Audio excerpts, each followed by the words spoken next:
Let's gather together for our mid-afternoon prayer.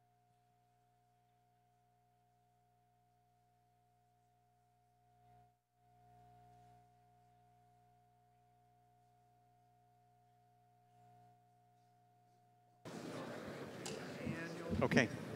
I'm happy to do it, but Let us stand. God, come to my assistance. Lord, make haste to help. Glory to the Father, to the Son, and to the Holy Spirit. As it was in the beginning, is now, and will be forever. Amen. Hallelujah.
Lord, guide my steps according to your promise. Your will is wonderful indeed, therefore I obey it. The unfolding of your word gives light and teaches the simple. I open my mouth and I sigh as I yearn for your commands. Turn and show me your mercy. Show justice to your friends. Let my steps be guided by your promise. Let no evil rule me. Redeem me from man's oppression, and I will keep your precepts. Let your face shine on your servant, and teach me your decrees. Tears stream from my eyes, because your law is disobeyed. Glory to the Father, and to the Son, and to the Holy Spirit. As it was in the beginning, is now, and will be forever. Amen. You are just, Lord God, and righteous are your judgments. Deliver those who cry to you in their affliction. Give them peace and calm to reflect on your commands. Lord, guide my steps according to your promise. There is but one lawgiver and judge. Who are you to judge your neighbor? God stands in the divine assembly. In the midst of the gods, he gives judgment. How long will you judge unjustly and favor the cause of the wicked? Do justice for the weak and the orphan. Defend the afflicted and the needy. Rescue the weak and the poor. Set them free from the hand of the wicked. Unperceiving they grope in the darkness, and the order of the world is shaken. I have said to you, you are gods, and all of you sons of the Most High, and yet you shall die like men, you shall fall like any of the princes. Arise, O God, judge the earth, for you rule all the nations. Glory to the Father, and to the Son, and to the Holy Spirit. As it was in the beginning, is now, and will be forever. Amen. You are always true to your word, Father. Look down from heaven and put an end to our foolishness. Save us from groundless fears and help us to please you with undivided heart. There is but one lawgiver and judge. Who are you to judge your neighbor? I cried out to the Lord, and he heard me. To the Lord in the hour of my distress, I call, and he answers me. O Lord, save my soul from lying lips, from the tongue of the deceitful. What shall he pay you in return, O treacherous tongue? The warrior's arrow sharpened, and coals red hot blazing. Alas, that I abide a stranger in Meshech, dwell among the tents of Kedar. Long enough have I been dwelling with those who hate peace. I am for peace, but when I speak, they are for fighting. Glory to the Father, and to the Son, and to the Holy Spirit. As it was in the beginning, is now, and will be forever. Amen.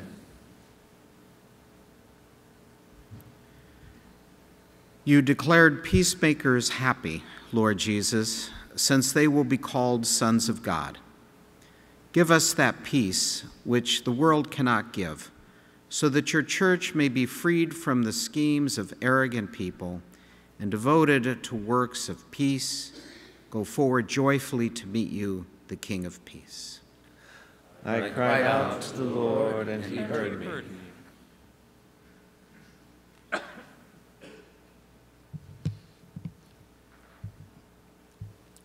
My children, call upon God, who will deliver you from oppression at enemies' hands.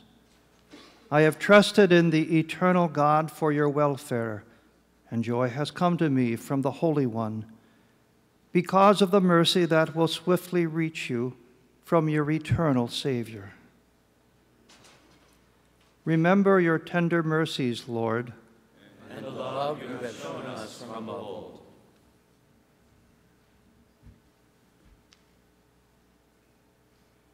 Lord, you call us to worship you at the hour when the apostles went to pray in the temple. We offer our prayer in the name of Jesus. May his saving power come to all who call upon his name through Christ our Lord. Amen. Let us bless the Lord. And thank you. Thanks. Thank you, Bishop Andrew. Brothers, I wish at this time to recognize a bishop who was new to our conference at the time of our June meeting in Indianapolis, but he could not be present at that gathering, so we want to mention him now. The Most Reverend Benedict Alexichuk, MSU, Bishop of the Ukrainian Eparchy of St. Nicholas in Chicago, and former Auxiliary Bishop of the Archeparchy of Lviv, is with us for this meeting, and we are happy to welcome him. Bishop Benedict.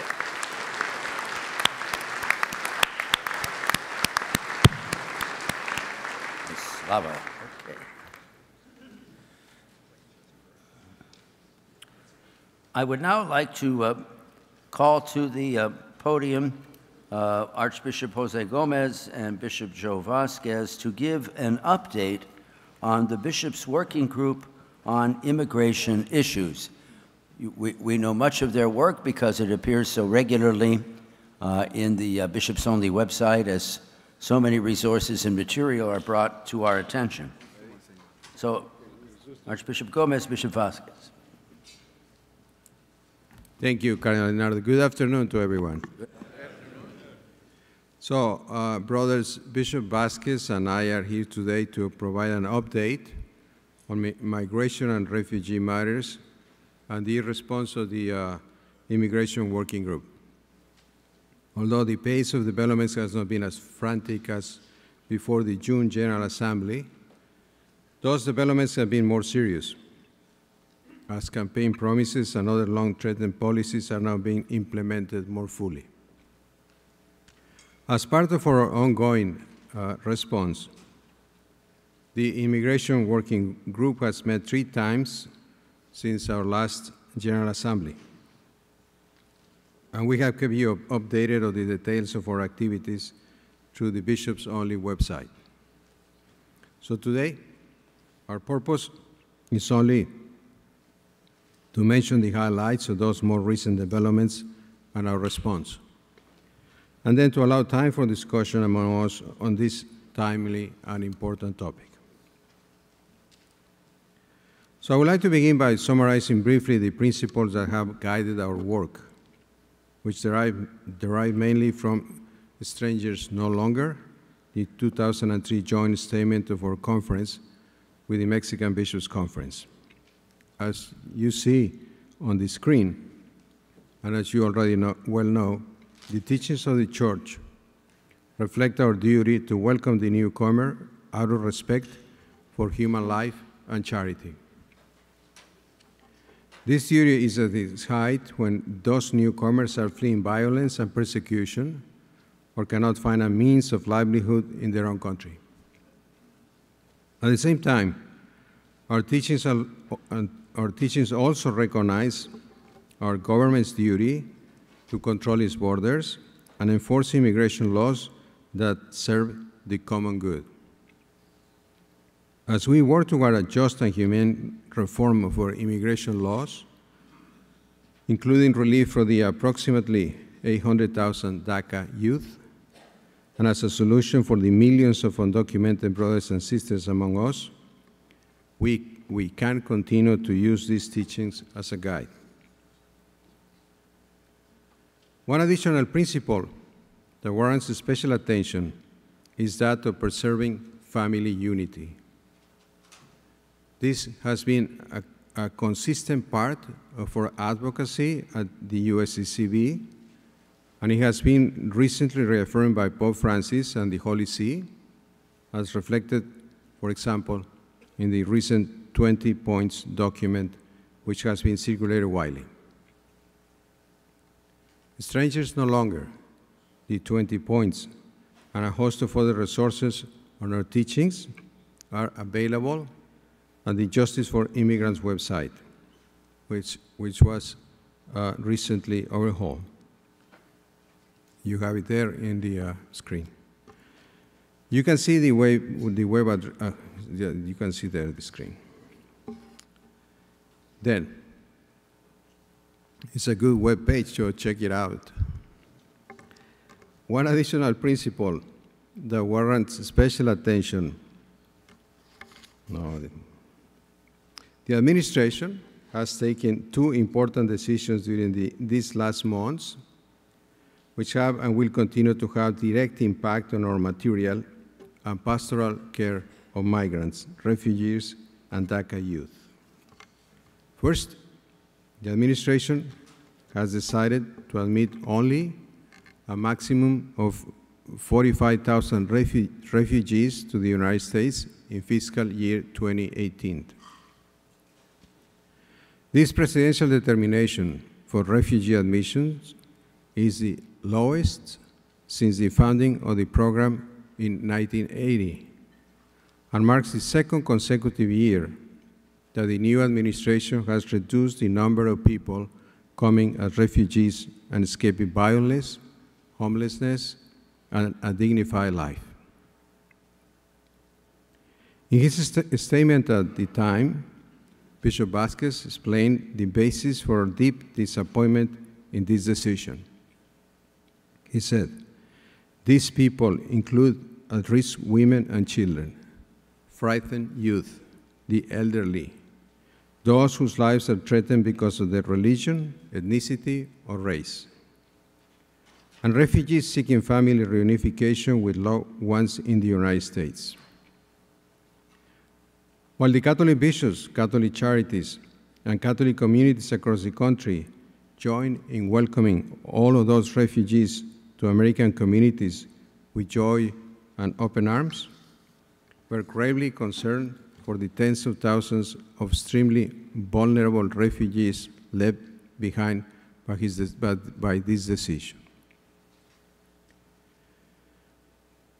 When our executive committee convened in September, I joined in their statement that going further down to 50,000 refugees or below is simply inhumane, particularly when our great nation has the resources and ability to do more. We implore the administration to show mercy and compassion for those seeking refuge and to advance the American value of freedom through providing safe harbor to those fleeing tyranny and religious persecution.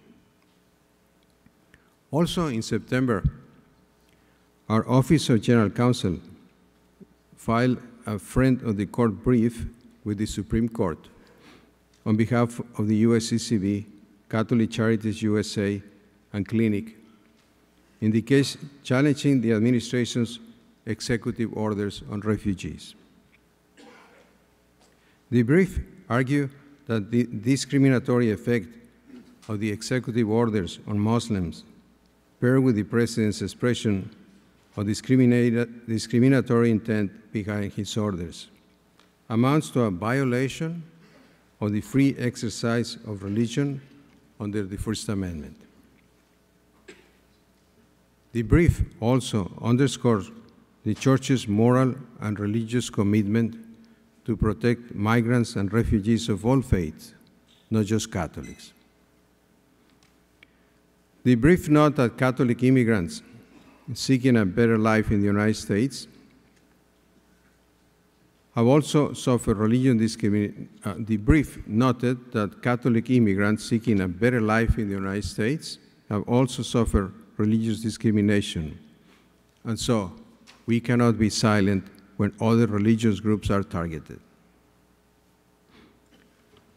And the bishops, priests, congregations of religious men and women, and the full range of Catholic institutions, as well as individual faithful, join many faith-based and secular organizations across the country in urging the administration to preserve DACA, which provides a reprieve from deportation and employment authorization to some of the undocumented persons who enter our country as children.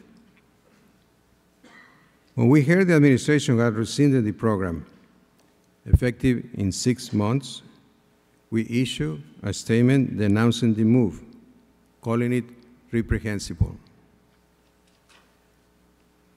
Now these brave young people face deportation from, in many cases, the only country they have ever known. DACA youth are woven into the fabric of our country and our church, and are, by every social and humane measure, American youth. So I will now turn the podium over to Bishop Vasquez to complete our report. Thank you very much, Archbishop.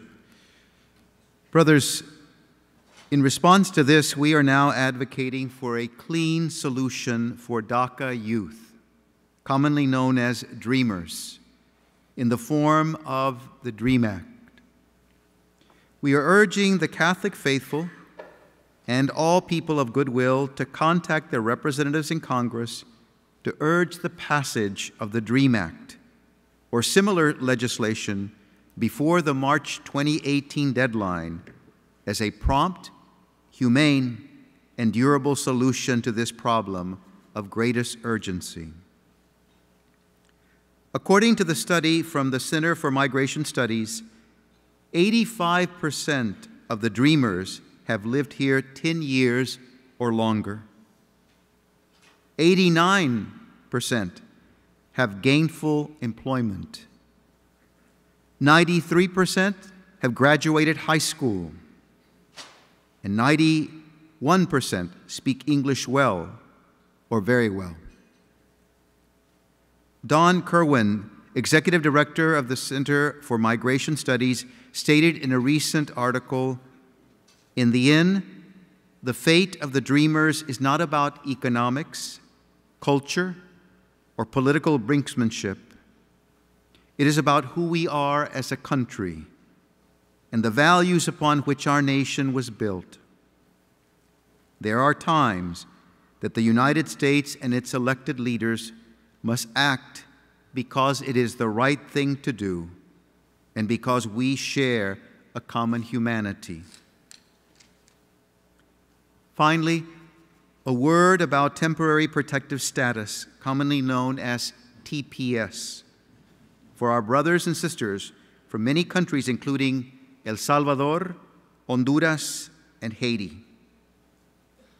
When U.S. CCB delegations recently traveled to these three countries, they confirmed, based on conversation with church leaders, local and national government officials, as well as public servants of international organizations, that it is not the proper time to return approximately 300,000 individuals back to those often insecure and desperately poor environments. Americans value hard work and the individuals who support their families. TPS holders do just that, having an average workforce participation rate of over 80%. 30% or 61,000 have mortgages, and collectively they have 270,000 children who are U.S. citizens. We propose a continued temporary protection, and most importantly, a longer-term legislative solution for these, our brothers and sisters who have fled dangerous conditions in their countries of origin. Going forward, populations such as these for whom we provide safety from natural and man-made disasters and who work and contribute to our common good should be afforded the opportunity to remain in our country as long as they abide by our laws. As you can see, we have vigorously opposed recent administration decisions regarding immigration and refugees. Our teachings compel us to do so. We must also, however, bring our message to our legislators. We ask our leaders to look to Pope Francis, who in his address to Congress stated, "We need to avoid a common temptation nowadays to discard whatever proves troublesome. Let us remember the golden rule, do unto others as you would have them do unto you." Along with the right choices on refugee resettlement, DACA, and TPS, we desperately need comprehensive immigration reform. This is vital to our nation, to who we are, and critical to us as pastoral leaders. We therefore must implore Congress to pursue and adopt fair, humane, and just reforms which protect Americans, recognize their contributions that immigrants make to our country, and also recognize the need for positive integration efforts by all. We need a path to legalization and citizenship for the millions of unauthorized brothers and sisters who are law-abiding, tax-paying, and contributing to our society.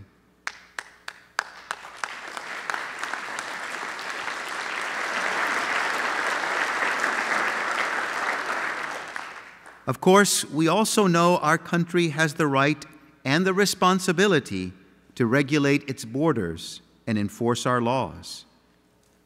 We are ready to work with all to reconcile all of these considerations in light of the common good. Brothers, in closing, let us not go down the path of deporting those who have been here for many years, whose children are our children, who work alongside us, pay taxes, and respect the same laws we respect. As the immigration issue is one of common good, we all need to come together and define good, just, and right solutions. Thank you.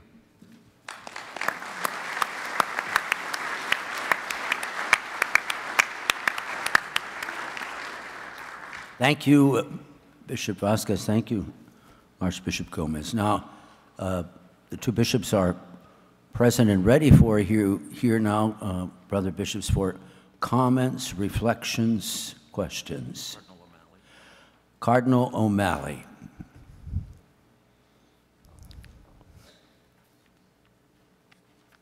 Thank you very much for your presentation. This is such an urgent topic.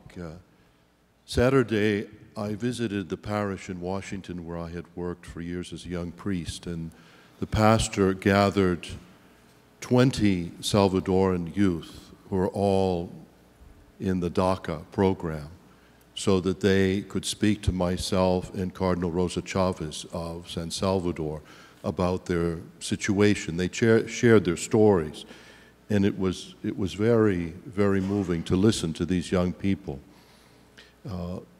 Some of them came like they were 10, 12, 13 years old. One of them said, I didn't know my mother because my mother and father came to the States when I was born. Many of them were with their grandparents. So at 13, they came here and for the first time saw their parents and their siblings. One young woman talked about crossing the desert when she was about 10 years old and how terrifying it was. Another young man said, with DACA, I became a person in society. I could get a driver's license, travel on an airplane, register in school, have a bank account with a Social Security number. Some of them were here because their fathers had been killed in the violence in El Salvador. Others came because they had a sibling who needed medical attention, and so the family came. These are young people who are wonderful, people who are studying, working, filled with hope and enthusiasm. And it was very encouraging to hear how positive their experience of the church has been and the experience that they have received, that help from Catholic Charities in the parish and the church. And I told them that I would share all of this with the bishops today. One other thing about the TPS, the immigrants who are here, that 300,000, are sending money back to Haiti and Honduras and El Salvador and keeping people alive there. So it's a problem that affects so many lives, and so I urge all my brother bishops to do whatever you can to influence our Congress. Thank you very much. Thank you, Your Eminence, for sharing that. It's true. That's the reality of the immigrants, and especially, I will say, the DACA kids that have been here for so many years, and let's keep praying and working that we can find a solution. Bishop Vasquez, anything to add? Okay. Bishop Rosaza, followed by Bishop Soto.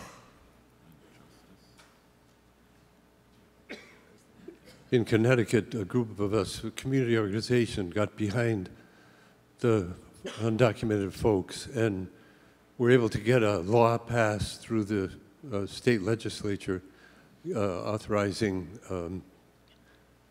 driver's licenses for undocumented people. And I think other states, too, have done that.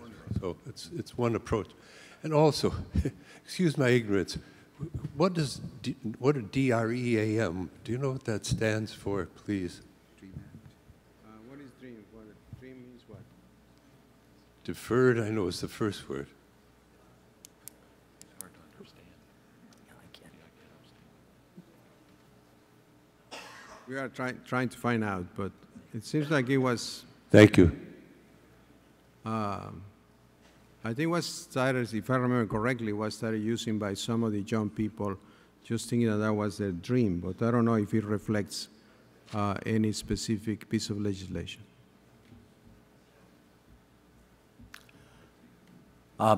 Bishop Soto, followed by Bishop Justice. A question and a comment. The question is regarding the Nicaraguans. They weren't mentioned in the list, and I know that that there was a decision made regarding to them. And granted that Nicaragua has a slightly different situation, political context, and so I was curious as to any comments regarding the Nicaraguan situation. The statement I wanted to make briefly is that the existence of the TPS population is just in a certain sense a real condemnation of the inability of Congress and administrations over the last 21 years of not having provided a comprehensive immigration reform. I mean, the fact that Haitians, Salvadorians, Hondurans have been in this holding pattern for decades is just unconscionable, but it was allowed to continue rather than provide them, a more permanent remedy. And that the DACA program, it was in a certain sense another version of TPS that was offered to students.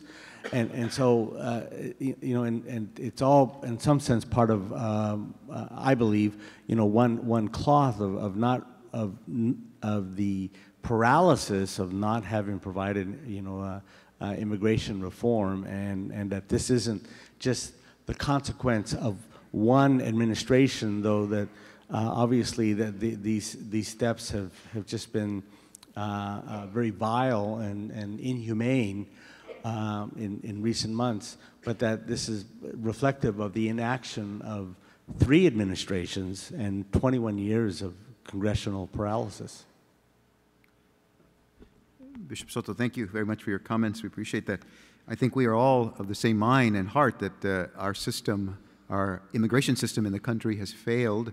It is not working. Obviously, both parties understand that. How to get that moving forward in some positive way is really what we're about. We're trying to propose some things, but I don't know what's going to get us moving in that direction. What we are addressing, though, is that right now, these 300,000 persons from TPS and the DACA youth must be protected. So that's why that's really high on our radar right now at the present moment, and that's why we're speaking directly to them and on their behalf. So I appreciate your comments. Excuse me, regarding the Nicaraguans, the Nicaraguan government did not ask for the renewal of the TPS for them. And that was a condition in the original treaty that the United States had with Nicaragua. So that was the reason for which it was not renewed. And then DREAMER is development, relief, and education for American minors. DREAM, D-R-E-A-M. Bishop Justice, followed by Bishop Kikanis.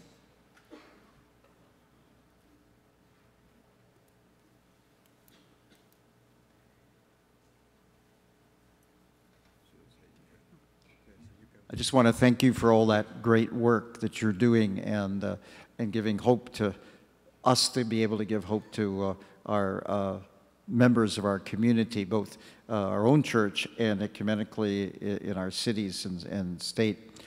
I just wonder, though, the more I read about Congress dealing with the DREAMER Act, and there seems to be in each party Plan A, Plan B, Plan C, and then Democrats have Plan A, Plan C, and B. I'm just wondering, those who are working with the legislature, is there any sense that they're going to get together? Because it sounds like this is the usual thing of, oh, we want to do something, and then, of course, we really don't want to do anything. And I just don't know what you're hearing, those who have been in the halls of Congress or something.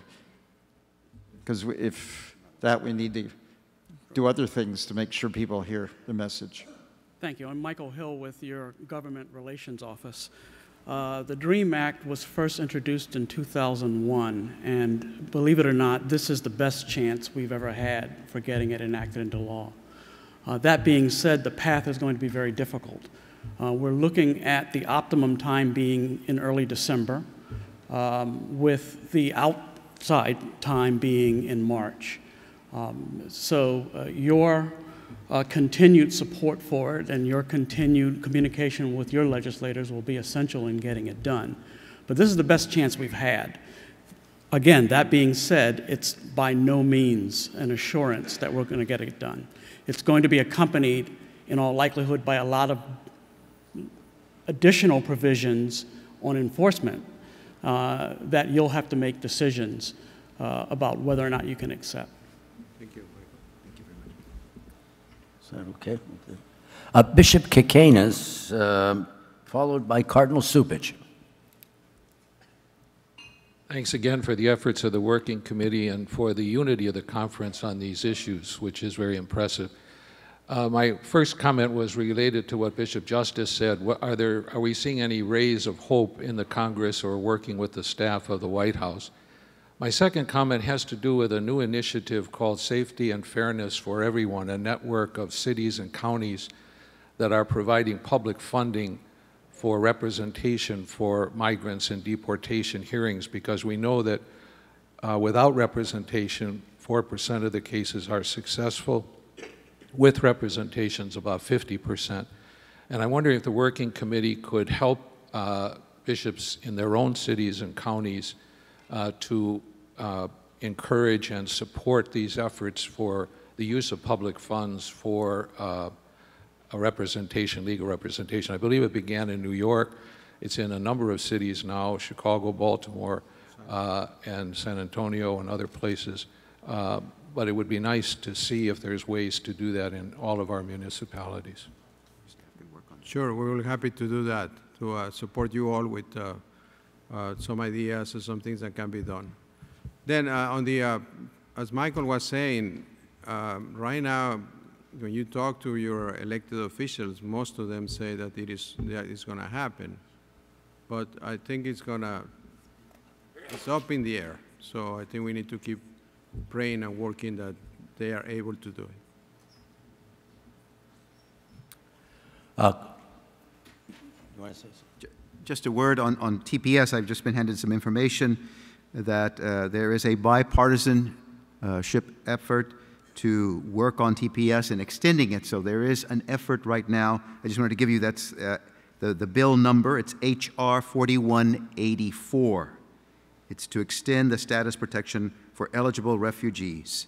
So that's one piece of legislation that you might want to be aware of and speak with your elected officials as a way of moving this question on TPS forward. Cardinal Cupich, followed by Bishop Cepeda. Thank you, both Archbishop Gomez and Bishop Vasquez, for your great contribution to this conference on behalf of this important issue.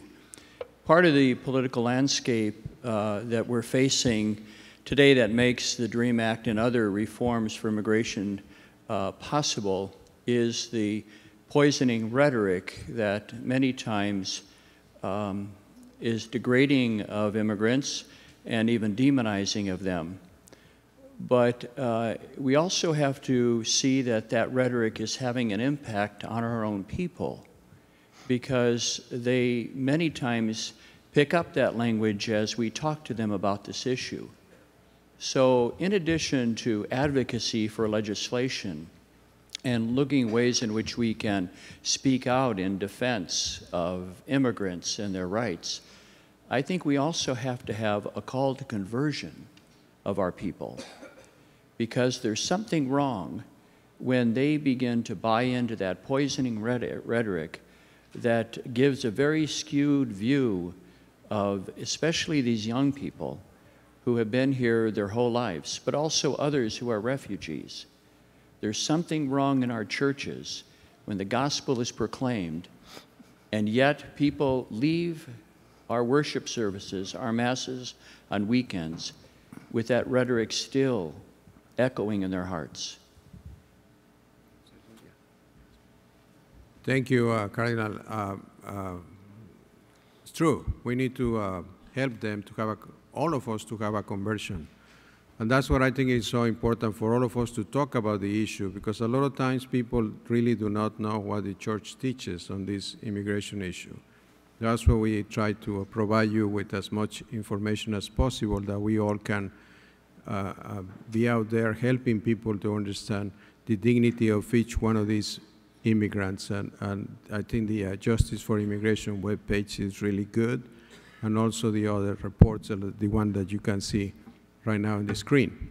So I think it is important for us to call people to conversion and explain to them what is it that we teach that is so essential for the future of our country.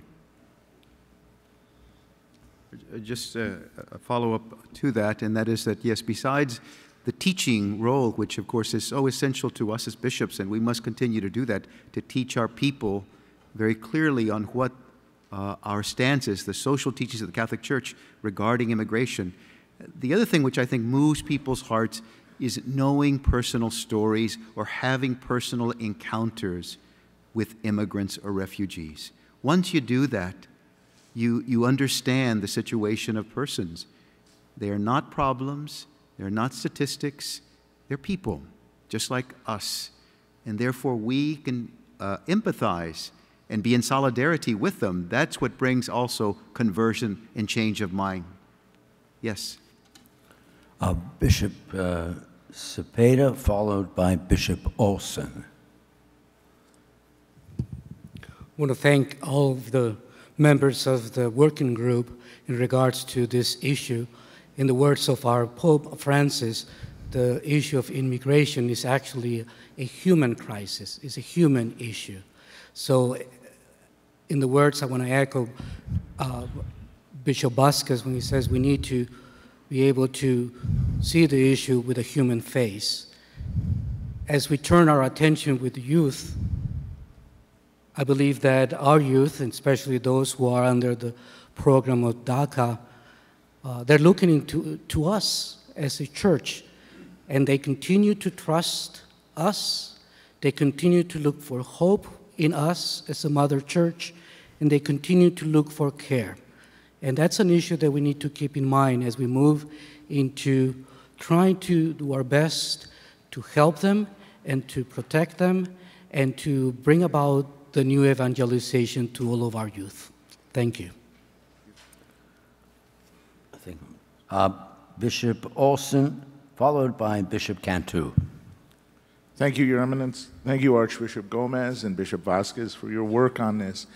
I would just like to underscore again the importance and the urgency of this issue, especially with DACA, because while the waters right now are favorable for at least getting something, moving this forward, they're also favorable for moving it backwards, especially if we are inactive and unclear about our support, especially with our own people.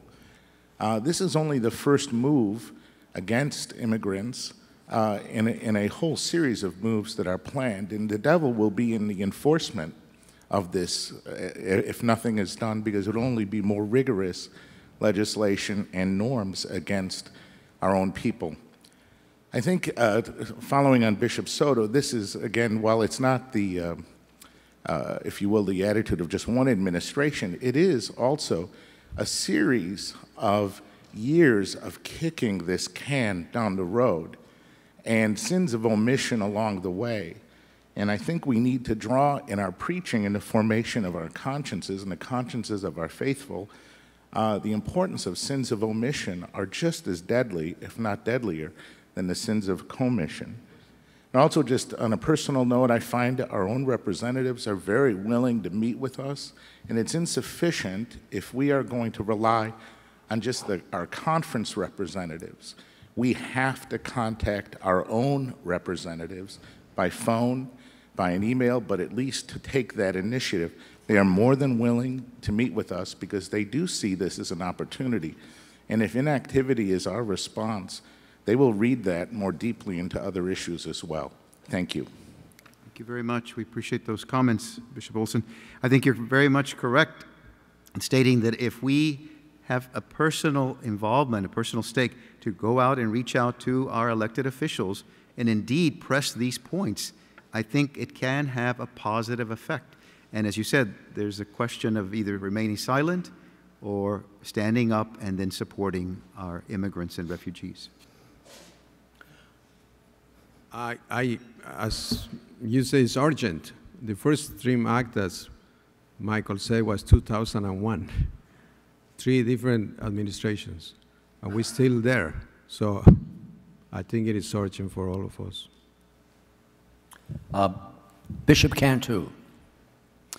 Just to follow up on Cardinal Cupich's comment, how do we call our own people to a conversion?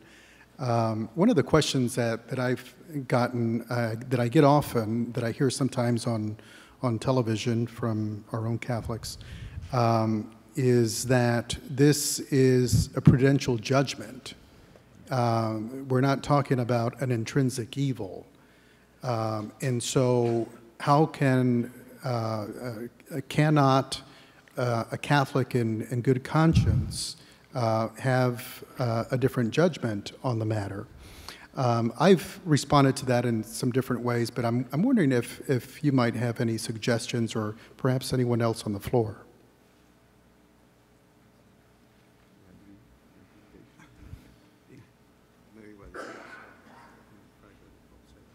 Thank you very much. We appreciate that comment, Bishop Cantu. And definitely that's a difficulty for us when we do speak to elected officials, that we say what the Church teaches, and especially what the Holy Father has stated. Not just our present Pope, but previous Holy Fathers have stated very clearly what the Church understands by a just reception of immigrants and the understanding. So I think we have to also push that point as well. We can't simply just say, well, you're right, that's prudential judgment or discretion, but it really is something much more than that. This is a difficulty. This is a challenge. This is where it is not easy to enter into a dialogue, but I think it's very necessary for us to do so. Bishop Zubik. We all would agree that it's heartbreaking to know the fear of undocumented immigrants. And one of the political initiatives that some cities have invoked is to become a sanctuary city. I wonder if you might be able to comment on how helpful that initiative is in terms of trying to help immigrants.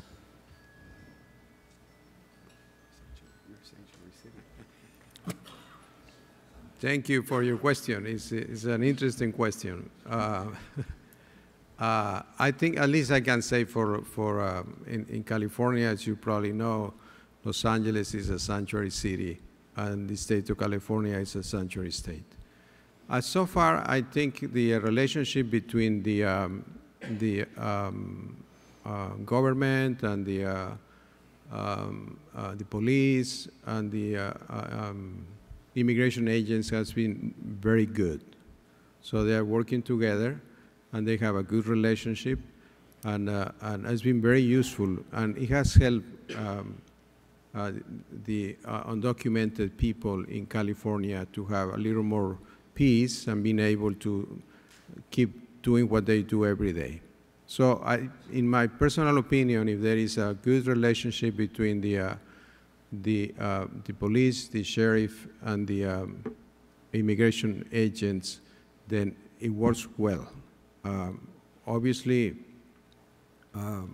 as we talked before, we are at the beginning of this, of the policies of the current administration, so we don't know what's going to happen in the future.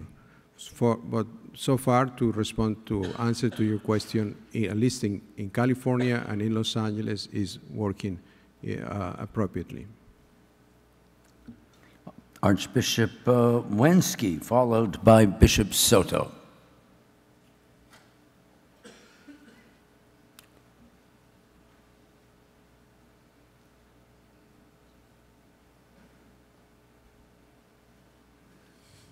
I would say about the sanctuary city that it really provides no solution to the immigrant that doesn't have legal status. because the immigrant without legal status is looking for a permission to work legally, to participate in the life of society. Sanctuary is almost like a self-imposed detention, where the detention center doesn't become someplace run by the immigration authorities, but run by somebody that has a church. So sanctuary doesn't offer a solution. The solution is a legislative solution in Congress. And as far as the question about prudential judgment, well, we're making our prudential judgments too, as pastors. We're commenting on the common good. We're commenting on it in the light of Catholic social teachings, on the life and dignity of the human person, that immigrants are not problems, but they're brothers and sisters, strangers, but strangers that should be embraced as brothers and sisters. And we're trying to offer our proposal as to what would be best for not only the immigrants themselves, but for the society in which we live in. And America is better when we can make America great, but you don't make America great by making America mean. And comprehensive immigration reform is a just and reasonable and prudent way to move forward to improve the common good of everyone, Americans and those who wish to be Americans. Well said. Thank you, Archbishop. Bishop, do you want to say something? Yeah, thank you, Archbishop. Obviously, sanctuary cities, as the Archbishop said, is not a solution. I was just responding to giving an example of a specific situation, but it's temporary, and hopefully we can accomplish that comprehensive immigration reform as soon as possible. Thank you. Bishop Soto, followed by Archbishop Hughes. Just wanted to respond quickly to Bishop Cebedo's question. And I understand the question, the issues around prudential judgment, but I would say deportations do fall under a whole different category. And John Paul II has also spoken very clearly and called it one of the sins that cries out to heaven, and that's in his encyclical on Evangelium Vitae, and I think I wanted to look up the citation, but it's a very strong statement about and that not only is consistent with church teaching and with current statements, but also is in the scriptures. It's so strongly based that that to mistreat the stranger is a serious offense, and so in any case, I think that it's to discard it just as a prudential judgment. I think is not doesn't reflect our tradition, our moral tradition, on how we are to respond to these cases. Archbishop Hughes, followed by Archbishop Cordeleonu. Thank you. This obviously is an incredibly important and pressing issue. And it's impressive that we have such unanimity among our bishops. I think we have a unique voice that cuts across, or can cut across, the political divide. One of the principles of our teaching is that every country has a right to control its borders, regulate influx, so that people can be absorbed in a responsible and helpful and constructive way. In teaching our people, in reaching out to legislators, I think the more we can include all of those principles, including acceptance of a responsibility for processing the way in which immigrants are brought in strengthens us and enables us to reach people that otherwise are not with us. I think in our preaching and teaching, when we do that, in our conversations with legislators, when we do that, we broaden our hearing.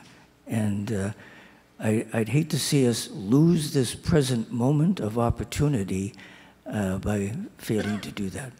Thank you. Do you have anything you want to add? Okay. Yeah, I just want to make a comment on Bishop Cantu's suggestion, just to follow what Cardinal DiNardo said this morning in his address, that what the Holy Father, I think we need to try to share this with people and explain, understand better the teachings of Pope Francis, as he declared that the pro-life immigration policy is one that does not tear families apart. It protects families. So in a sense, as the Archbishop said, we are all brothers and sisters, and that's an essential part of the teachings of the Catholic Church, loving God and loving one another. Archbishop Cordileone. Thank you, Your Eminence. I just wanted to throw my 2 cents about this consideration of it being a prudential judgment with 3 considerations. First of all, the 5 principles from Strangers No Longer are a sine qua non. Everyone has to accept those, so there can't be any disagreement there. And so no one could advocate for a policy that would effectively deny any one of those 5 principles. Secondly, while it is true there's room for prudential judgment, it's not something that can be taken lightly. If people want to take a different position, they have to study this and consider seriously what we've been teaching and what we've been advocating, especially in an issue that involves such basic considerations of justice, one where we have a very developed body of teaching, and an issue in which we've been very actively involved for a very long time. So people, and I think too many people just take this lightly, dismiss it by saying it's a prudential judgment, especially in the context we have now of the harsh rhetoric. But it's something they would have to study in depth. And I think if they do that and couple it with what Bishop Vasquez said about the personal encounter, hearing immigrants tell their story, or people do that, I think they'll see the wisdom of the positions we're advocating. Thank you, Archbishop Cordileone. Thank you very much, because I think you make very good distinctions which we have to keep in mind for us to be able to speak about it in a comprehensive way and make an impact, especially when we're speaking to legislators. So thank you. Thank you, Bishop Vasquez. Thank you, Archbishop. Oh, there is Bishop Elizondo.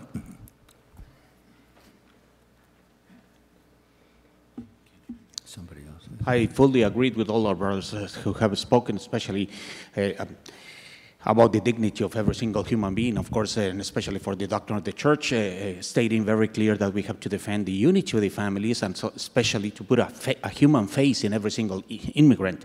So thank you for your wonderful work that you are doing, and of course this issue has brought a lot of unity among us as bishops here in the conference, which is showing us the clear urgency of the thing, and of course the great importance that we are giving to all this. But I would like to highlight something that hasn't been mentioned, but we all know, because in our own diocese we are living that, is our Catholic Church is growing, thanks to the presence of the immigrants, especially Hispanics, not only Hispanics, also Vietnamese, and of course Filipinos, and some other ethnicities that are very Catholic and very pious people, and very talented people and skillful people that is enriching our communities. 50% of the Catholic Church nowadays already in our Catholic and in our country is already immigrants, and many of them, millions of them, are still undocumented. And I'm sure that I'm not opening the eyes of nobody here. On the contrary, it's just everyone, I'm sure that it will be nodding that in your own diocese every single Sunday the largest mass attendance is always Hispanics or Filipinos or Vietnamese, and not the rest of the presence in the Catholic Church. And so, but it's very uncomfortable, and I'm sure that also you are facing this in your own diocese. Every time that we come to our own parishes and say, well, we need to accommodate and integrate these people, of course it's very uncomfortable for everyone to face the challenges of language, different cultures, and even liturgies, and as we have been talking, and accommodate all these people, and that is in a way challenges or changes the face of the parish itself, including financially, because of course they do not have the same means to keep on offering the same kind of help to the church, and of course all the services that we do offer in our churches change also with that. It's a different opportunity or challenge, but it's a wonderful asset. And of course for me, and I'm sure that everyone, or in many dioceses are facing this, many of the new candidates for religious life, of course, and of course for the priesthood, are coming from those ethnicities, and many of those are facing the issue about being DACA people or being undocumented, but they have incredible spiritual experiences. They have a real longing for God, and they want to serve in the church. So if we want to keep on growing and solving, I don't know if that is the right word, but trying to keep on find a way to perfect the body of Jesus Christ among us and the vocations in the church, we need to include all these people that are really coming to the church with all the best of their hearts, the best of their souls, and of course, and a great potential. And of course, for all of us, of course, it's a mandate from the gospel. First of all, is charity, and that's it. And we have to discover our brother and sister because it's charity. That's the gospel. And of course, we are the richest and largest country in the world. I was quoting in a congress that we have in Seattle, of course, about life. This is a life issue because many of them, as you were saying, are leaving their countries because there's a life threatening for them, either for the natural disasters or because of war or famine or whatever it is, or persecution in their own countries. But also for us, it's an incredible enrichment for all of us here. So we have to support all of them. But also I was telling them that back in the crisis of Syria, Lebanon, a small country of 4.5 million people, total population, they received 4 million more of immigrants there, refugees. And for us, as you were putting in your statistics there, Bishop, the president is telling us that we have this year only 45,000, when we are the largest and the richest country in the world. And of course, we are the largest heart in the world because we are Christians and we are Catholics, and we have to offer that to the world as an incredible treasure given to us by Jesus Christ. So thank you for all your work, and of course, we have to keep on pushing on this issue. Thank you. Thank you, Bishop Elizondo. Thank you. Archbishop Sheehan.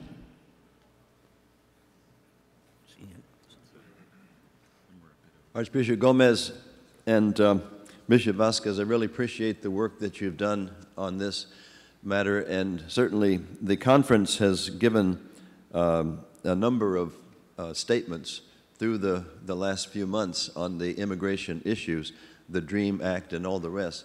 But I'm just wondering, since we have the full body of bishops here this week, would it be an appropriate thing to suggest that we would have a public statement of the entire body of bishops that could be used for this immigration question? Would this be something that would be helpful in terms of getting the attention of our elected officials and of our own Catholic people? I think that's a point of order for such a statement to be taken up would have to be put into the agenda at the beginning, I believe, Archbishop. So there wouldn't be a possibility to make a statement during this meeting? I think that's impossible. I would certainly defer to the parliamentarian, but I believe ordinarily it would be at the time of the call for the approval of the agenda, but I would certainly defer to the parliamentarian on the question.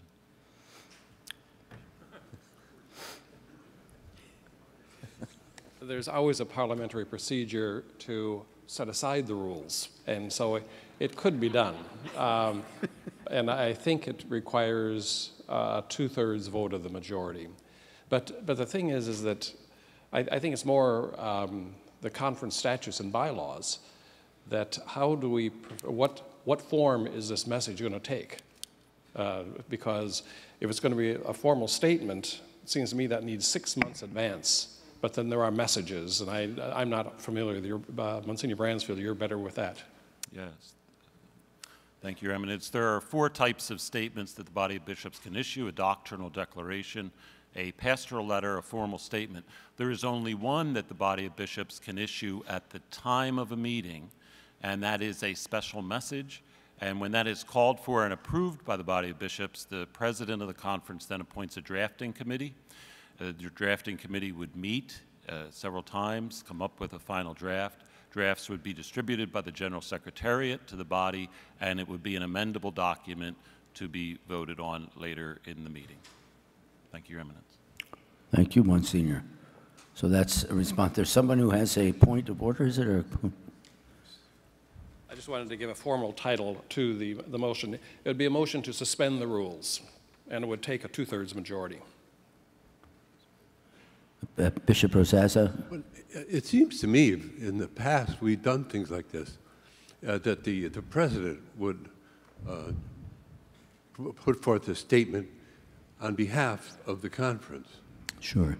Yes, that's happened before, which I am not necessarily opposed to, but I would not do without the body and without some significant help from Bishop Vasquez and, of course, from Archbishop Gomez. Bishop McElroy.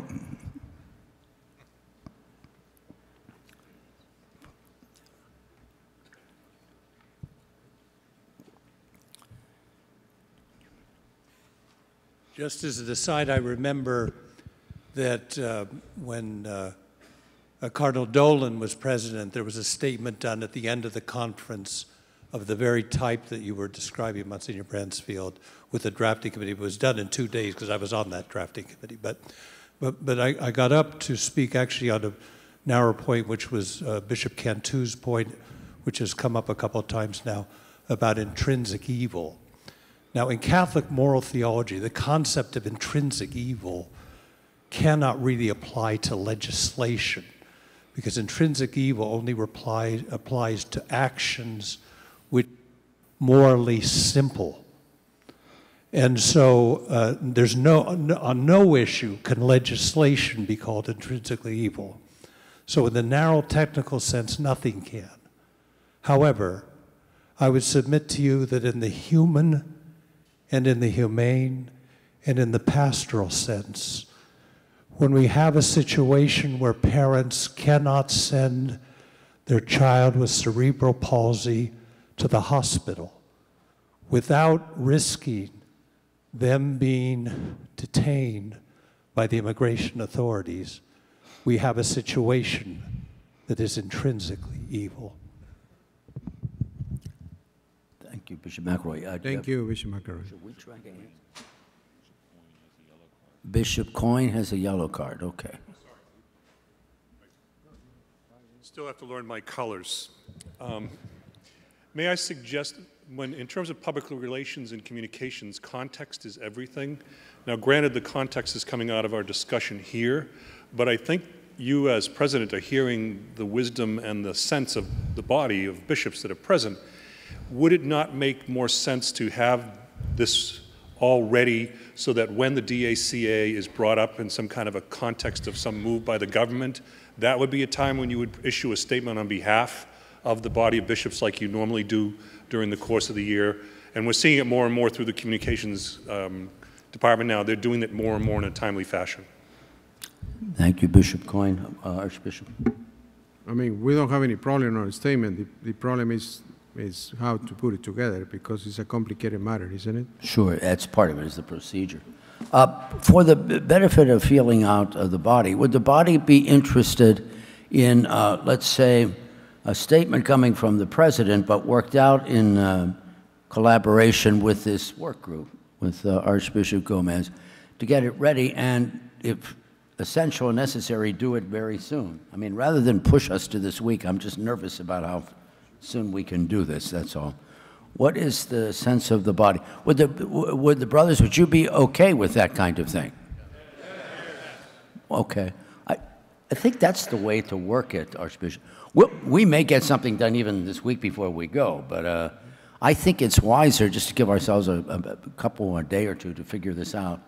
And obviously, people here have been very attentive today, and we've had a large number of very, very interested and, to use the nuncio's word, passionate comments on the whole meaning of this immigration debate, moral life, people living together, people in disarray. And so I think our statement should take something like that we work with, and that's what I think I would want to work on, and say it expresses the wishes of the bishops on an issue that is not only dear to their hearts, but what I've heard at least 4 people say today, that is actually urgent for us. Does that register with people too? Is that?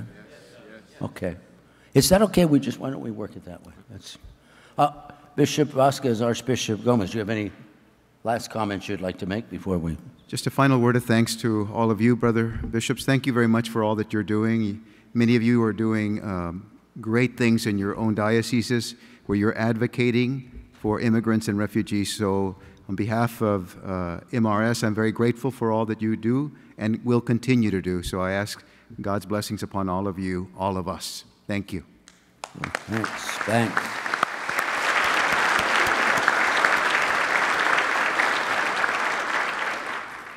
Brothers, one thing for sure is that what we're hearing is late November and early December are pretty significant relative to DACA. One of the things I've heard is that they're going to try to push it in an omnibus bill of some kind. I don't know if that's true, but that means we have to have our people and ourselves on call when it comes to, that's just one aspect of this, but it's pretty important. Okay, moving along now, okay. Brothers, as you may remember, late this summer I established an ad hoc committee against racism with Bishop George Murray, S.J., as its chair, all in consultation with our executive committee. This was undertaken in the immediate wake of the violence in Charlottesville and in the broader wake of the violence that gave rise to the Special Task Force for Peace in our communities, which my predecessor as president, Archbishop Joseph Kurtz, instituted in 2016.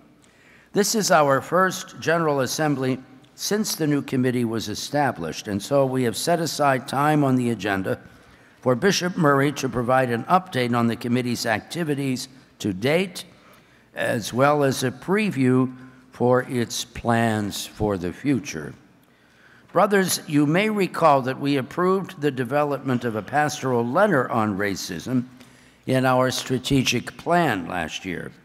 That letter was entrusted to the Subcommittee on African American Catholics, not to this new ad hoc committee. While Bishop Murray and company makes his way to the days, I'd like to invite Bishop Shelton Fabre of Uma Thibodeau, chairman of the subcommittee, to step to a microphone in the aisle and give us an update on the pastoral letter.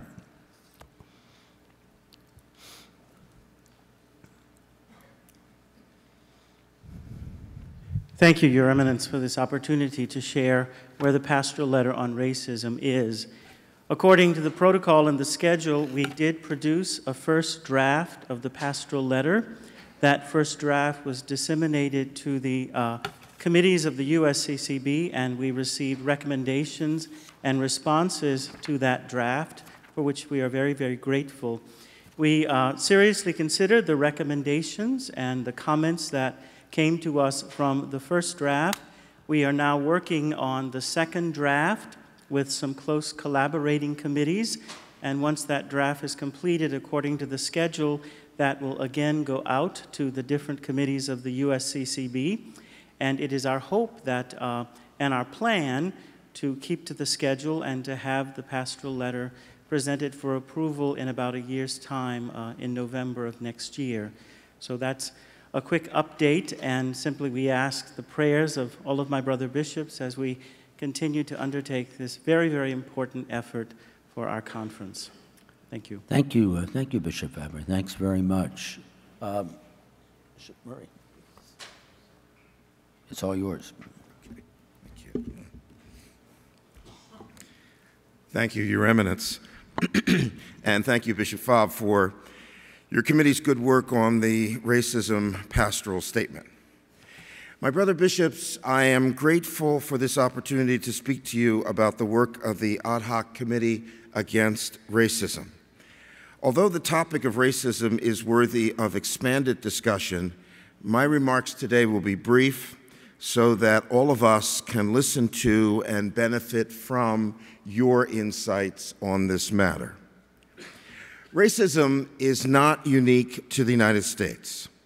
It is, however, a reality and lives in a particular and pernicious way in our country, in large part because of the experience of the historic evil of slavery. It has promoted bloodshed and violent clashes throughout our nation's history and has led to legal and social oppression, which reached a turning point during the Civil War and more recently the Civil Rights era, when leaders began frankly to address concerns relating to racism. Even with that progress, one does not need to look very far to see that racism still exists and has found a troubling resurgence in modern years. As you know, brothers, the Catholic Church has been engaged in responding to racism for many years. Some leaders and institutions within the Church have at times been part of the problem and failed to live up to our teaching in resisting racism. This must be recognized and frankly acknowledged. At the same time, we must acknowledge the Church as an institution and Catholics from all walks of life have in fact dedicated themselves to rooting out racism throughout the years. These efforts against racism are a real and important part of the Church's history and present concern. St. Paul tells us in his letter to the Ephesians that Jesus is our peace, he who broke down the dividing wall of enmity through his flesh. Our faith gives us confidence that Christ wishes to break down the walls created by the evils of racism. He wants to utilize us as his instruments for this great work. This is a call embedded in our gospel mission, one that people of faith have been attempting to answer for a long time. In the 1979 pastoral letter, Brothers and Sisters to Us, we, the U.S. bishops, wrote, "Racism is a sin that divides the human family, blots out the image of God among specific members of that family, and violates the fundamental human dignity of those called to be children of the same Father." African Americans have suffered intensely from those who have committed and continue to commit the sin of racism. But racism has also ravaged the lives and livelihoods of many other groups of people, many people of other races, and its targets and destructive manifestations appear to be ever-growing. You will recall that after a number of high-profile shootings of African Americans, Archbishop Joseph Kurtz, then president of the USCCB, called for a national day of prayer on September the 9th, the feast of St. Peter Claver. He also announced the formation of a special task force to help bishops and communities engage the challenging problems connected with race relations. Archbishop Wilton Gregory ably chaired that task force, which provided resources and explored issues at the heart of racial attitudes inside and outside the Church, particularly as they are connected to policing. The task force continued its work and provided detailed findings and recommendations, which were accepted by Cardinal DiNardo when he became conference president. In August of this year, white supremacists and neo-Nazis marched with hate-inspired messages in Charlottesville, Virginia. The march led to violence and the death of one person. Racial hatred that is often in hiding for some was on full display for many. Following this event and others, Cardinal DiNardo, in consultation with the executive committee of the conference, decided that a new and vigorous response to combat racism was necessary. Thus, he called for the establishment of the Ad Hoc Committee Against Racism in late August, the highest form of response that the conference can authorize. I was humbled to be asked to serve as chairman of the committee, and we quickly got underway with the work before us. This included assembling the bishop members and consultants to the committee, as well as lay consultants. You can see their names on the slides that are up now. The committee immediately held a press conference, giving a general outline of the purpose of the new committee and taking questions from the media. We also asked each office of the conference to finalize and produce anti-racist materials that could be made available to bishops to assist in preaching and in teaching. In accord with the recommendation from Archbishop Gregory's task force, we announced that the Feast of St. Peter Claver, September 9th, would become an annual day of prayer for the promotion of peace within our communities. And we publicly highlighted available resources for use in dioceses, parishes, communities, and families to help them observe this National Day of Prayer. Those resources are available at www.usccb.org/racism. On behalf of the Committee Against Racism, on October 2nd, I took part in a press conference at the Reverend Dr. Martin Luther King Memorial in Washington, D.C. There, Carl Anderson from the Knights of Columbus, Reverend Eugene Rivers from the Seymour Institute, and I urged leaders to commit themselves to Dr. King's nonviolent approach to the resolution of differences, famously outlined in his 1957 essay, Nonviolence and Racial Justice. The first meeting of the Ad Hoc Committee Against Racism was held by telephone on October 30th. At that time, we discussed the activities to date, funding, staffing, and the committee mandate, among other matters. The bishop members and consultants also began to sketch out a national ecumenical and interfaith convocation to take place early in 2018. This event is meant to begin a series of listening sessions and dialogues across our nation about racism, including its roots and its impacts, spiritual and civil, individual and structural. Because the committee will be working to provide and support pastoral accompaniment, one primary task of the Ad Hoc Committee will be to hear the voices of people suffering as a result of racism.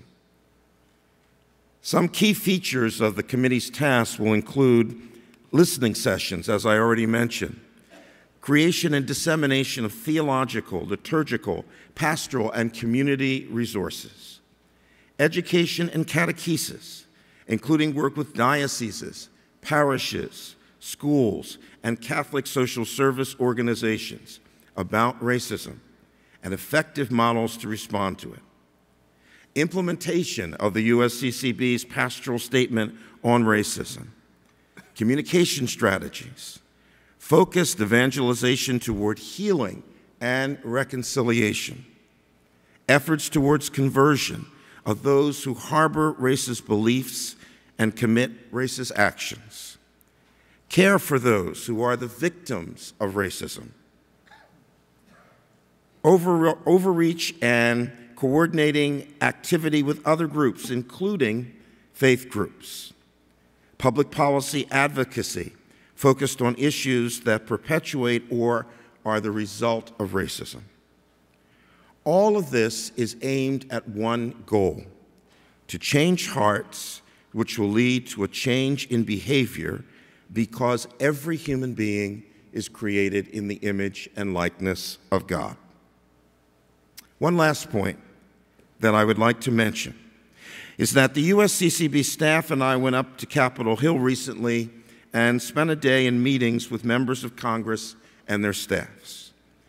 These included leaders of various key caucuses from both sides of the aisle. The goal was to introduce to congressional leaders the new ad hoc committee, and we were well received, and the groundwork put in place for future dialogues on race. The committee is also exploring appropriate ways on how best to commemorate the 50th anniversary of the assassination of Reverend Dr. Martin Luther King. Allow me, please, to conclude with two comments. Some people think that there is no need to confront racism, or that we should confront it only in public, in private. To the first, I must reply that to confront racism is essential, in fact necessary, because the gospel calls us to work for justice. Racism denies justice to people simply because of their race, and that is morally wrong. Secondly, we must remember that what we saw in Charlottesville was public. The name-calling that a Latino child may experience just walking to school in some places happens in public. How our personal prejudices find their way into our social structures and the fabric of our nation is worthy of public debate and public action. Brothers, much work has already been done. I am particularly grateful to Cardinal Wuerl and to Bishop Braxton for the insightful essays they have produced on this subject, as well as other bishops who have written on this topic. Much has been done, but there is much more to be done. Racism has lived and thrived in various ways for far too long. As a result, our efforts to root it out will not succeed overnight. Yet the Church's contribution at this time is vital, and our collaborative work allows us to be prophetic and constructive. In addition to your prayers and support, I look forward to hearing your thoughts at this time. Thank you. Thank you. Thanks.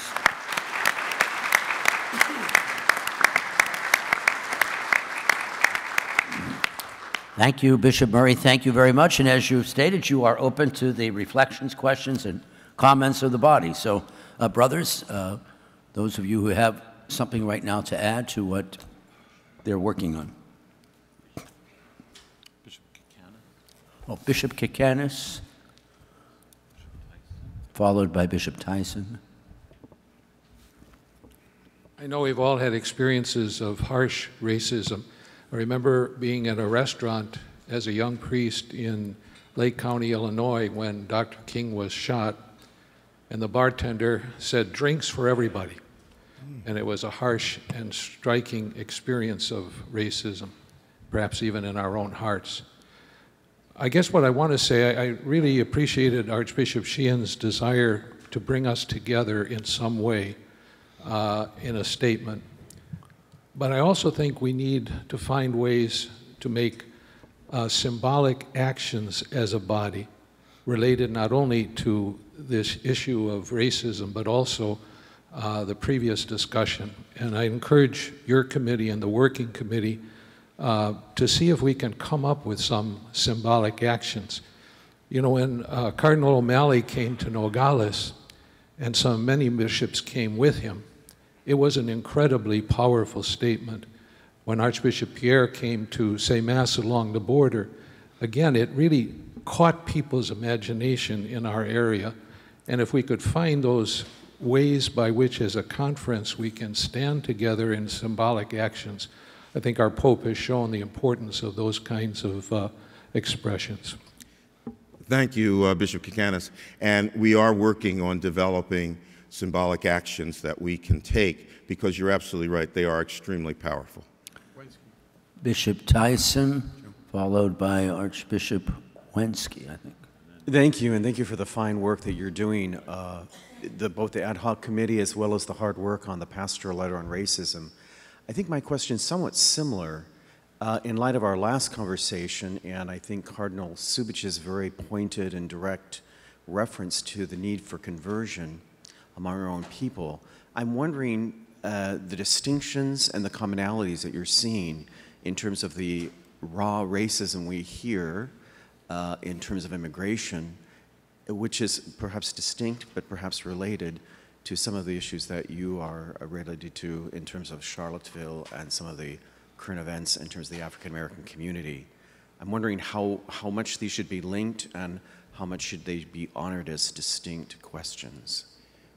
Bishop Tyson, if I understand your question correctly, I think the key there is that if you look at Charlottesville, if you look at other events, they are expressions of an undercurrent of racism which explode at different times. And what we need to do, I firmly believe, through this ad hoc committee, is to help our own people, but also all people of goodwill, to courageously look at some of those attitudes which lead to certain behaviors and challenge those in the light of faith. Now, that's not going to be easy. Racism is a topic that most people find uncomfortable to talk about. But the only way that we're going to get over some of these difficulties is by creating opportunities to talk and to express ideas and to learn to see each other as unique but created by the same God. Thank you. Archbishop Wensky, followed by Bishop Esteves. I think we're, in our culture in the United States, we're very conscious of racial differences or racial awareness, but we're often unconscious about class and class distinctions or class differences. And I think oftentimes the racial issue is also very much a class issue. And as you explore the statement on racism and everything, I would urge the committee to be very conscious of how the interaction of social class also affects racial thoughts or racial prejudices, et cetera, et cetera. It's very connected. Thank you, Archbishop. And I think you are absolutely right. Part of the perception of individuals that shows itself as racist is often rooted in class distinctions. So thank you. Bishop Esteves, followed by Archbishop Blair. Yes, in my diocese, in the University of Florida in Gainesville, we had a speaker of white supremacists giving a talk, and I am very proud of the pastors of the region for their magnificent work they did in mobilizing the faith communities to raise the voice of reason. But the public radio and other media gave a lot of attention to that event. And one of the arguments that were used was the First Amendment, that those who promote this culture of hate and division almost have a right to speak about it and to publicize their views in our schools and in our universities. Is there any feedback to that way of kind of finding legitimacy in a culture of hate? Bishop Esteves, I think that the issue comes back to a word that we have used often today, and that's conversion. my understanding of the First Amendment is that people do have a right to say those things. The question is not so much their right to say those things, it's their desire to say those things. What we have to do, I think, is to help to change hearts so that people don't want to get up and say those types of things because they realize that they may be protected under the Constitution, but they are morally wrong. Archbishop Blair, followed by Bishop Soto. I think we'd all agree that on an issue like this, the importance of the formation of our young people from earliest years, and I think of, for example, with catechesis and evangelization, in the preparation of our catechetical materials, I'm sure that, you know, the sin of racism is already acknowledged as something that should be covered. But just for the ad hoc committee moving forward, something to keep in mind, that I think to the extent that we bishops want to make a very pointed emphasis on this, to refer that to evangelization and catechesis, particularly with regard to the subcommittee on the catechism. We have a wonderful relationship with the publishers, and I think if the bishops really encouraged particular attention on that for our young people, I think it could make a significant difference. There are possibilities there. So I would just point that out for the ad hoc committee's consideration as you move forward. Thank you, Archbishop. It's not only the Committee on Catechesis, but also the Committee on Education, because both of those we have opportunities to share and to help our young people to see these realities differently. And I'm thinking particularly the preparation of materials, and I certainly agree with you, it's the whole gamut. Yes, thank you. Bishop Soto, followed by Bishop Olson. Just wanted to applaud the work of the committee and moving forward on this very important issue for the church and for society, and also to applaud the press conference that was done on the call for nonviolence and that whole effort. And I do think that having made that, and I think that that's important for us to bring that voice and to call for that a more measured and respectful engagement in the political process. Yet at the same time, I know all of us as bishops are aware of, there's a great deal of pain and hurt out there, and people are oftentimes very angry.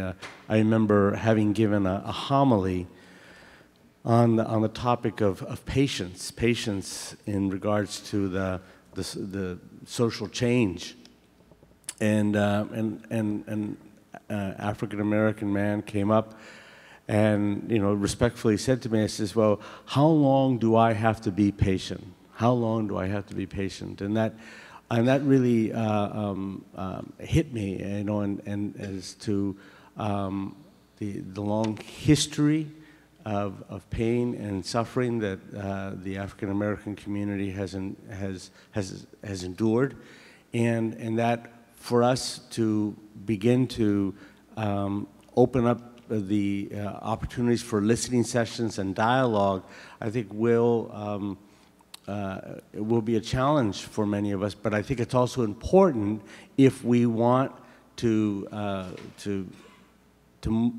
have social engagement in a way that isn't self-destructive or doesn't lead to social unrest, and that for us to try to be agents of that, I think we open ourselves also to have to share in that pain and anguish, and so I am looking forward to guidance and assistance from the committee, and I also know that CCHD will try to bring many of its own resources and to try to help us as bishops be able to walk with our communities and to engage in dialogue that can lead to social change. Thank you, Bishop Soto. Bishop Olson, followed by Bishop Ricken. Thank you, Your Eminence. Thank you, Bishop Murray, as well, for your presentation, and also Bishop Fabre. Just a question, Brothers and Sisters to Us is a great document, and it's important, I think, benchmark document in our history as a conference, but it's also a document in the midst of the modern age. And I think the racism we're dealing with today is very much a postmodern reality. So I would ask that as you look at this phenomena, not only the age-old attitudes that need conversion of heart, we have to look at these postmodern anarchists that manipulate back and forth and use the racism that's endemic to us to inflame passions and violence and to break down the structures of authority that are necessary for the common good as well. I think that's something that's new that we're dealing with in our phenomena today. Also, if you could clarify this work that we're doing here, will that be a contributory factor to the pastoral on racism that's currently being developed by Bishop Fabb's committee? Thank you. Let me take your first question second. The second question first. The relationship between the Committee Against Racism and Bishop Fabb's committee is that the president of the conference established them as two separate committees. So we are working together, but they are separate committees at this point in our history. As far as your first question, there is no doubt that the racism today is a reflection of the culture of today, and it's also a reflection of the technology of today.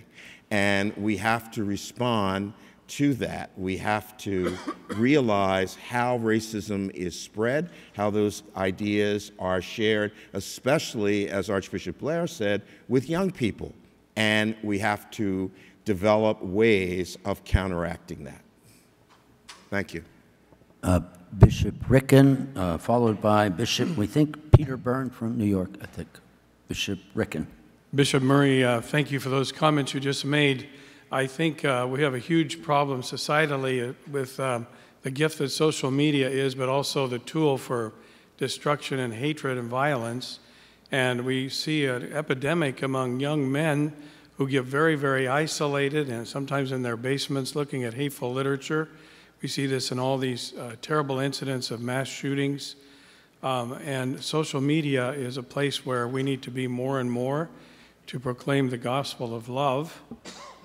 This is all about fear and fear-mongering and heaping fear upon fear about the other, so that contrasts and distinctions are constantly being made and no efforts being made at helping people to understand and appreciate one another. So I would just like to reiterate what you just said, that technology is an area, really that's a mission field that we need to bring the new evangelization to, especially in these areas where fear and hatred are put out more and more and become more and more strengthened by cultural trends. Bishop Ricken, I think that we sometimes underestimate the power of social media, the power for good and the power for evil. And I think that if we're going to respond, we have to look carefully at social media and to utilize it to our advantage. Bishop Byrne, followed by Cardinal Tobin.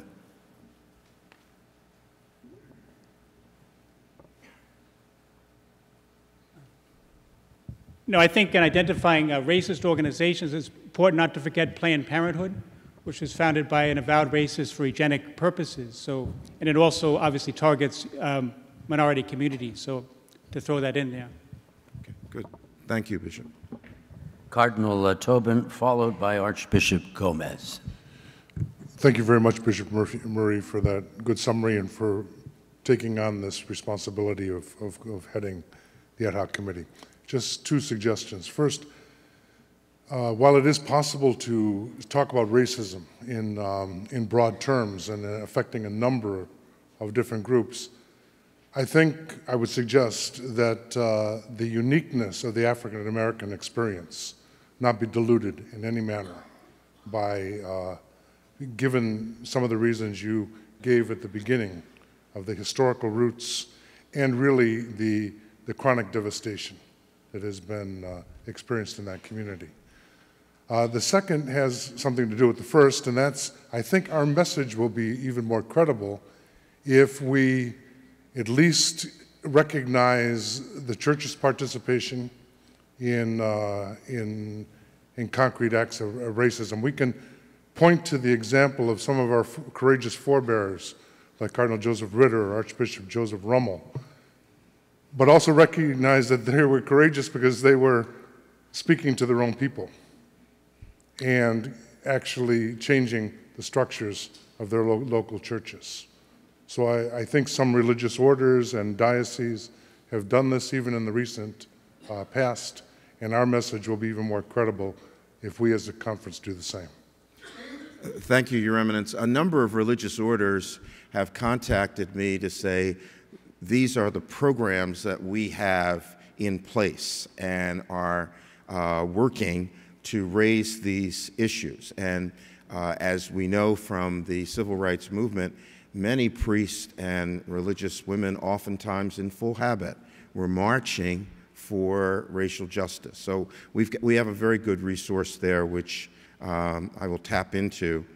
On your other point, we have to be concerned about any person in our country who is experiencing discrimination because of race. But it is a unique situation with the African American community, and I do not think we should diminish that, even though some people have written to me and said, well, why are you concerned? Most of African American people are not Catholic.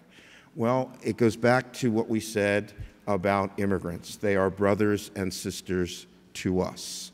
And as a result, all of us stand together before Christ. Archbishop Gomez, followed by Bishop Gregory. Thank you, Bishop Murray, for your presentation. I'm looking forward to the work of the committee. Just as a simple idea that's been useful in my own ministry, and there's the good understanding of Christian anthropology, just the basic thing of who we are, who God is, and I think that can be useful to keep working on some of the ideas that you are talking about. Good, thank you. That would be good. Our staff can follow up on that. Yeah. Bishop Gregory, followed by Bishop Baker.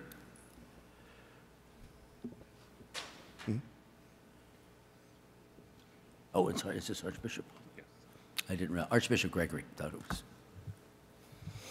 We are in observance of our 100th anniversary as a conference, and I think this is a watershed moment for us. There's a multi-volume collection of statements that the conference has put out. I think it's 4 or 5 volumes. And there, in those volumes, are some very important statements. The bishops of the United States in 1958 put out a statement at the time of the Little Rock school desegregation. So the bishops spoke. The bishops also put out a statement in 1968 at the assassination of Dr. King. We have brothers and sisters to us. We have the statement of the African American bishops, what we have seen and heard. So we have good statements. And I think they have reflected the sincerity of heart of the bishops and a desire to speak. But what we are doing now is more than speak, because racism is never going to be conquered by speech, but only by actions. If you would recall when, in 1973, when the R. V. Wade decision was handed down, we as bishops didn't issue, well, we issued a statement, but we realized that this was an issue that was going to take more than a statement. And I just think that having an ad hoc committee raises this to the level where it should be, where it is not just a matter of issuing another document, it's involving us as pastors with the evangelization of our people, the catechesis of our people, the call to conversion, and it's going to be long-term. I hope I can say this, and Archbishop Snur can take it back. Archbishop Pilarczyk was death on starting new committees. And many of you who have been here as long as I have can probably remember times when he said, "How long is the committee going to be in existence?" This committee is going to be in existence, or should be in existence, for a long time until we have developed means and vehicles to proclaim the gospel in effective ways to change the hearts of our people, who in turn, hopefully, will help to change the heart of this nation. Thank you.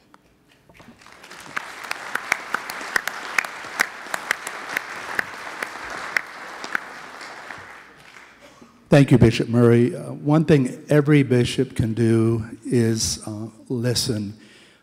That's one of the topics you listed as important. Bishop Soto mentioned that. In our diocese, we had a conference that involved Bishop Braxton and others from all over the world. And what came out of that basically was the need for listening. So we followed up with listening sessions. And I think the bishop is the key person that can lead those sessions. And I'm doing it now. It's painful, very painful, because we move into our predominantly black parishes and listen, and we're told the truth. We move into the predominantly white parishes, and we're told the truth there as well.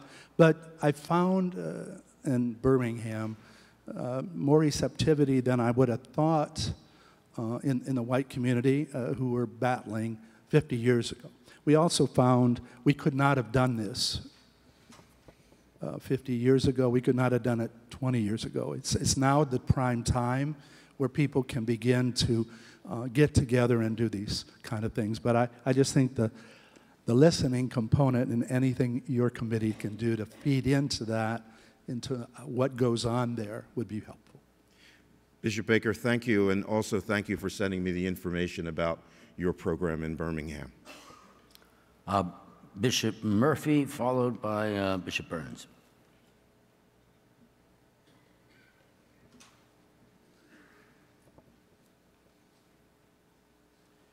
Thank you, Colonel Donato. Bishop Murray, I've been listening here this afternoon very closely, and I just wanted to reinforce 3 quick points.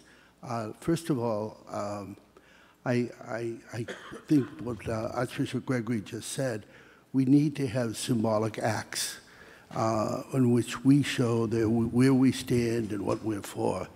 When we looked at the movie yesterday, how many times was symbolic acts were shown in that 100 years of the life of the conference? So I think he's dead on. Secondly, I think that what Archbishop Blair said about educational efforts have to be reinforced, and what Archbishop Gomez said, that the context of this has to be the Christian anthropology. This is God. It's God who makes us equal. It's God who creates us this way. And the final thing has to do with keeping in mind that we're very proud as Americans of the First Amendment, in fact, all those guarantees we have. But I'd simply say we need to reinforce the fact that evil does not have rights. And if we let people say that evil is okay because I have a right to say whatever I think we're letting people get away with something we cannot stand for. Thank you, Bishop Murphy. Bishop Burns, followed by Cardinal O'Malley. I know I can't vote, but I think as an observer I can say something, right? Just one further thing about what we can do as bishops. And just from my own experience, being pastor of an African American parish that began in a storefront because Madre Bates was Catholic. And she wanted a Catholic congregation. She couldn't get a priest from the archdiocese. She had to go to a Franciscan convent and beg for a priest.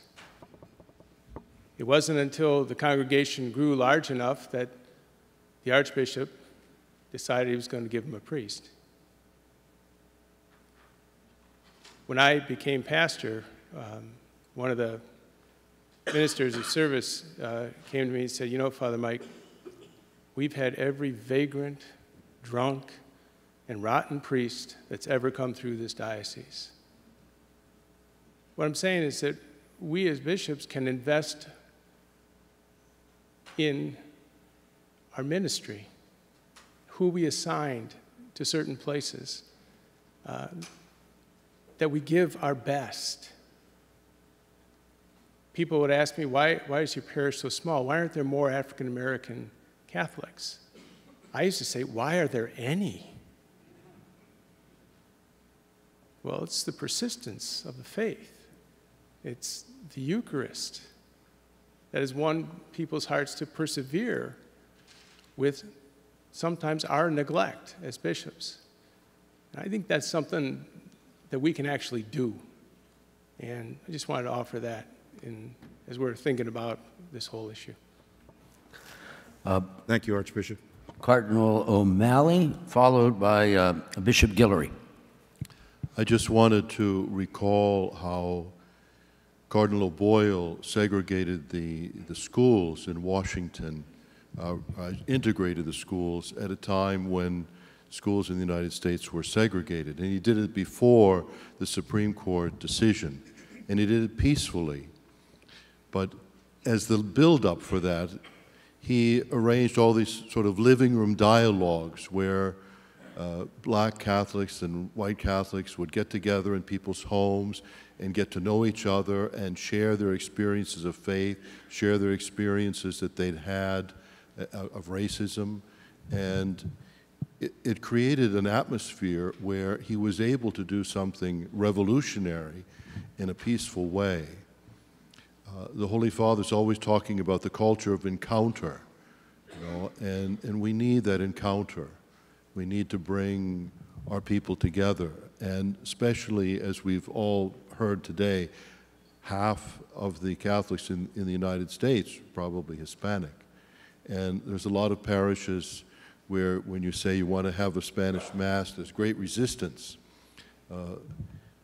I think as a church, we need to be promoting this culture of encounter where we bring people together so that they can form friendships and bond and have a sense of being part of Christ's family together.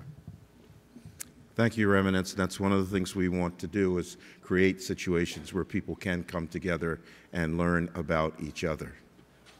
Bishop Guillory. Bishop Murray, thank you and your committee. I think that the guidance of your committee and, of course, the whole conference, you know, racism is something that it's on the minds of everybody, but nobody wants to talk about it because it is so painful. And usually what it ends up is either avoidance or people getting to blaming or anger surfaces. And yet, the discussion takes place, but sometime in a violent or very distrustful manner. And I think, for instance, what happened in Charlottesville and many other places on a smaller scale, I think is really a need to express what people have in their hearts, whether we agree with it or not. The other thing is, after Charlottesville or any crisis, really, people of different ethnic, racial, and religious background do come together.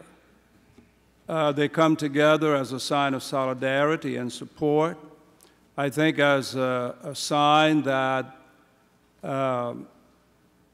evil will not overcome good.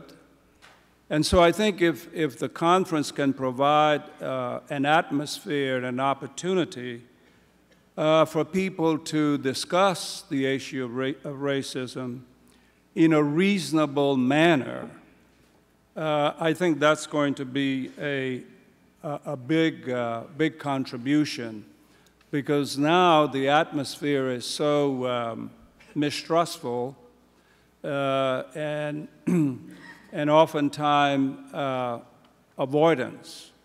So I think those are some of the things that your committee is, and the conference is timely.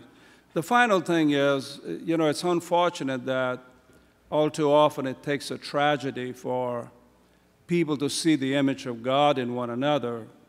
I think those of us who experienced Harvey saw where, you know, racial or social barriers just crumble.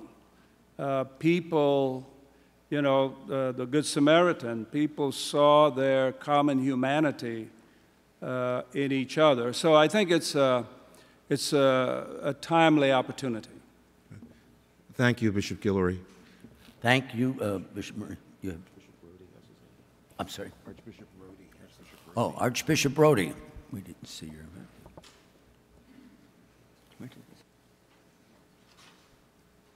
This has been a wonderful discussion here, and the pain that underlies this all is something that's going to be very difficult for us as a conference, as a society to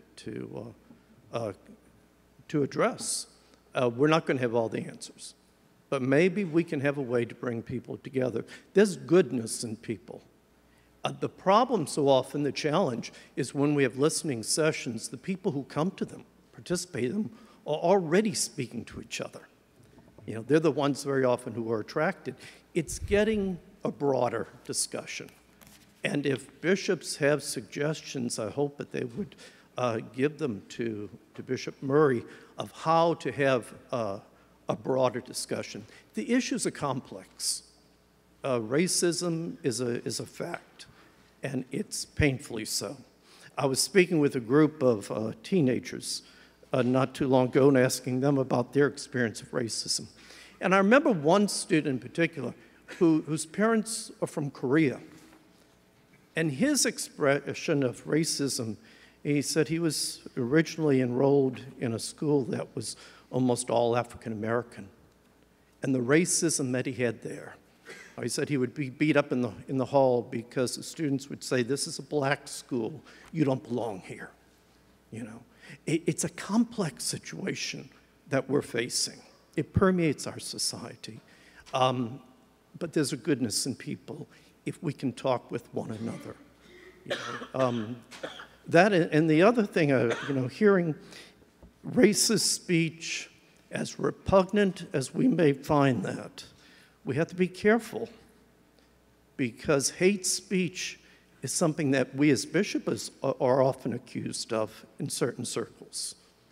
And so the First Amendment is an important amendment that we as bishops need to be very careful in protecting, because there are those who accuse us in some of our statements of hate speech. I would disagree with that, but it's there. But if there are ways that we can have a broader discussion, I hope that they would bring that to Bishop Murray. Thank you. Thank you, Archbishop Brody. And if any of you have suggestions about how the Committee Against Racism can proceed and engage people who are not in the choir, please email them to me. My email address is in the directory. I would be happy to hear from you on those issues. Bishop Murray, thank you very much. I think a lot has been said today. Lots to help and a lot of energy in the body on this. Thank you, Your Eminence. Thank you very much for your help.